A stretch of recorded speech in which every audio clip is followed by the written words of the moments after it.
le sourire. Même si tu n'as pas les mots, garde le sourire. Yahweh là pour te guider, Yahweh là pour t'épauler, Yahweh là pour te sauver, Yahweh.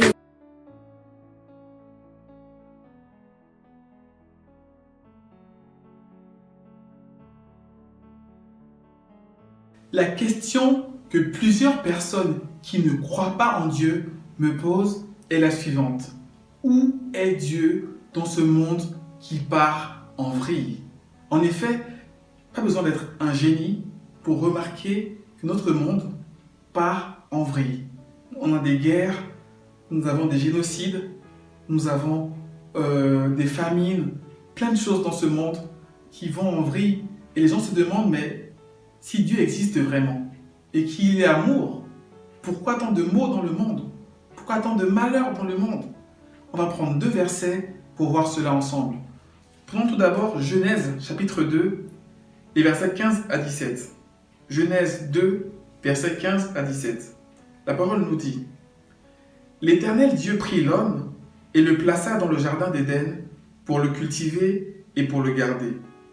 L'Éternel Dieu donna cet ordre à l'homme: Tu pourras manger de tous les arbres du jardin, mais tu ne mangeras pas de l'arbre de la connaissance du bien et du mal, car le jour où tu en mangeras, tu mourras certainement. Ici, Dieu donne à l'homme un commandement. Un seul commandement, une seule règle à respecter. Mais l'homme a toujours eu le choix d'obéir ou de désobéir à Dieu. Là, en l'occurrence, il a désobéi à Dieu. Et c'est là que le bas blesse. L'homme a toujours eu le choix. J'y arrive. Lisons aussi Deutéronome 30, 19. Deutéronome 30, 19.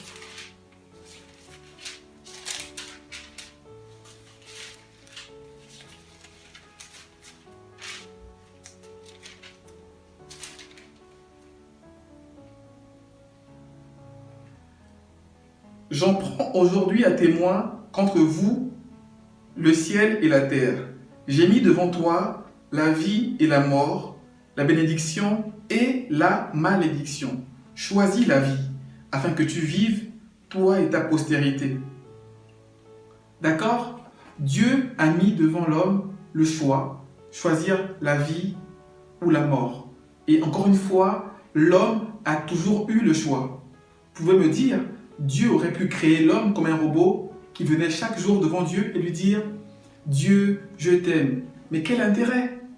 Il ne pourrait pas avoir de gloire si on était constitué pour dire automatiquement que nous l'aimons sans avoir le choix de le faire. C'est pour cela que Dieu, pour sa gloire, a créé l'homme pour l'adorer volontairement.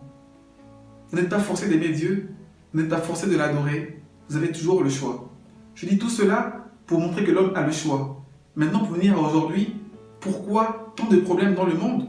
Simplement parce que l'homme a fait le choix de vivre sa vie sans Dieu, de vivre sa vie sans les préceptes de Dieu, de vivre sa vie sans les préceptes de la parole de Dieu.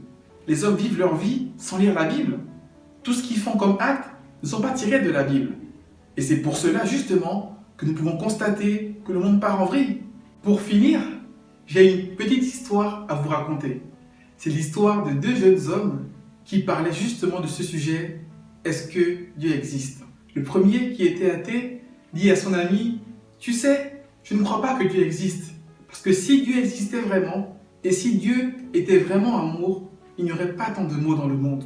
Il n'y aurait pas tant de guerres, de famines, de meurtres, de mauvaises choses dans ce monde, des injustices qu'il y a dans ce monde. Si Dieu existait, et si il était vraiment amour, il n'y aurait pas tant de choses. Au moment où ils parlaient, ils virent un homme passer avec les cheveux tout dérangés et pas très propres. Et là, l'autre lui répondit: Tu sais quoi? Je pense que le coiffeur n'existe pas. L'autre répondit: Quoi? Le coiffeur n'existe pas? Mais t'es vraiment fou. C'est pas possible. Je connais plein de coiffeurs dans la région. Et tu dis qu'il n'existe pas? Il dit: Mais attends, mais t'as vu cet homme? il n'est pas bien coiffé, donc le coiffeur n'existe pas. Et l'autre répondit, mais tu sais qu'il n'a pas voulu aller chez le coiffeur. Si vraiment il voulait se coiffer, il allait chez un coiffeur et le coiffeur allait faire le travail. Et là, l'autre rétorqua, mais t'as vu, cet homme, comme tu l'as si bien dit, a les cheveux dans cet état-là parce qu'il n'est pas allé voir un coiffeur. Mais c'est pareil pour l'homme vis-à-vis de Dieu.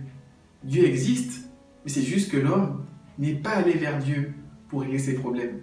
Et c'est pour cela que le monde part en vrille. Vous voyez, le problème n'est pas envers Dieu. Le problème n'est pas du côté de Dieu.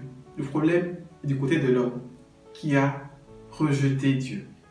Aujourd'hui, Dieu vous parle par sa parole. Aujourd'hui, Dieu vous montre encore qu'il vous aime. Aujourd'hui, Dieu veut par sa parole que vous compreniez qu'il a créé toutes choses. Il veut que vous compreniez que la nature qui se vit toute seule, la nature qui est stable, qui se maintient, ne se maintient pas toute seule. C'est Dieu qui est le sage architecte qui veille toujours sur sa création et qui veille aussi sur sa créature. Et je prie le Seigneur et je demande sa grâce sur vous afin que vous puissiez ouvrir les yeux face à la création et comprendre et confesser que Dieu a tout créé et que Dieu vous a créé et que Dieu vous aime et que Dieu a envoyé son Fils pour mourir sur la croix pour que vous et pour moi qui suis pécheur, nous soyons tous sauvés par la grâce de Dieu. Chers amis, Dieu vous attend. Oui, Dieu vous attend et Dieu vous aime. Et aujourd'hui encore, vous êtes en face d'un choix. Sur cette question très importante, c'est un tournant aujourd'hui pour vous. Dieu existe-t-il? Vous pouvez choisir de l'ignorer ou choisir de croire qu'il a tout créé. La balle est dans votre camp.